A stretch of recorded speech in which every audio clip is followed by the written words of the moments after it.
வணக்கம், வாங்க சமைக்கலாம். இன்றைக்கி நம்ம இறால் குழம்பு எப்படி பண்ணுறதுன்னு பார்க்கலாம். அதுக்கு தேவையான பொருட்கள்லாம் எடுத்து வச்சுக்கலாம். இறால் எடுத்து இந்த மாதிரி சுத்தம் பண்ணி வச்சுக்கோங்க. அடுத்து 3 ஸ்பூன் எண்ணெய்,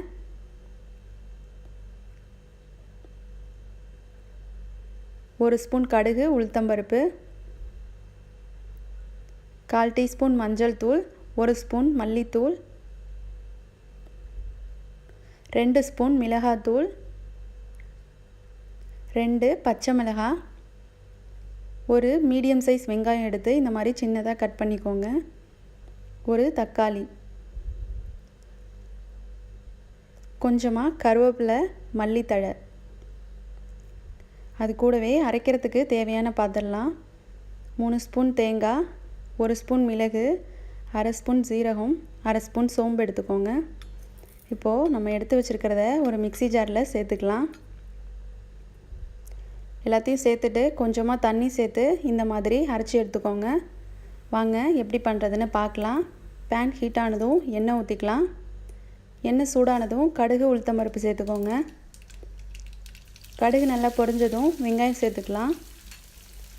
வெங்காயம் நல்லா பொன்னிறமாக ஆகிற அளவுக்கு நல்லா வதக்கிக்கோங்க. வெங்காயம் நல்லா வதங்கிடுச்சு. இப்போது நம்ம பச்சை மிளகாய் சேர்த்துக்கலாம். அது கூடவே தக்காளி சேர்த்துக்கோங்க. சேர்த்து நல்லா கலந்துக்கோங்க.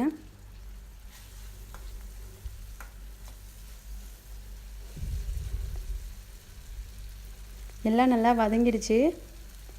இப்போது நம்ம எடுத்து வச்சுருக்க மஞ்சள் தூள், மல்லித்தூள், மிளகாத்தூள் சேர்த்துக்கலாம். சேர்த்துட்டு ஒரு 2 நிமிஷத்துக்கு இதிலே நல்லா வதக்கிக்கோங்க.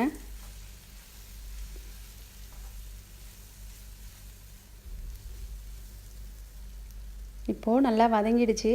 இப்போது நம்ம சுத்தம் பண்ணி எடுத்து வச்சுருக்க இறால் சேர்த்துடலாம்.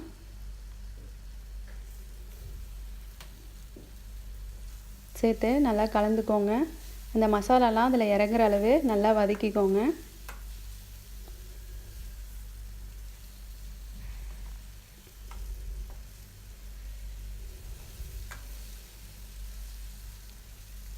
இப்போது நல்லா வதங்கியிருக்கு. இப்போ நம்ம அரைச்சி எடுத்து வச்சுருக்க தேங்காய் விழுது சேர்த்துக்கலாம். நீங்கள் உங்கள் காரத்துக்கு தகுந்த மாதிரி மிளகாத்தூள் சேர்த்துக்கோங்க. தேங்காய் விழுது சேர்த்துட்டு தேவையான அளவு தண்ணி ஊற்றிக்கோங்க.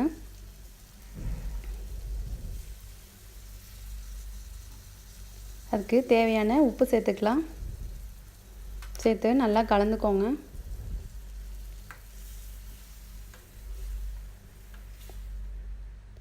இந்த மாதிரி நல்லா கலந்து ஒரு 3 நிமிஷத்துக்கு நல்லா கொதிக்க விடலாம். பாருங்கள், நம்ம ஊற்றிருக்க எண்ணெய்லாம் மேலே வந்திருக்கு. இன்னும் உங்களுக்கு கொஞ்சம் திக்காக வேணும்னா இன்னும் ஒரு 2 நிமிஷத்துக்கு நல்லா கொதிக்க வச்சுக்கோங்க. இப்போது கடைசியாக நம்ம எடுத்து வச்சுருக்க கருவேப்பிலை, கொத்தமல்லி தழையை தூவிடலாம்.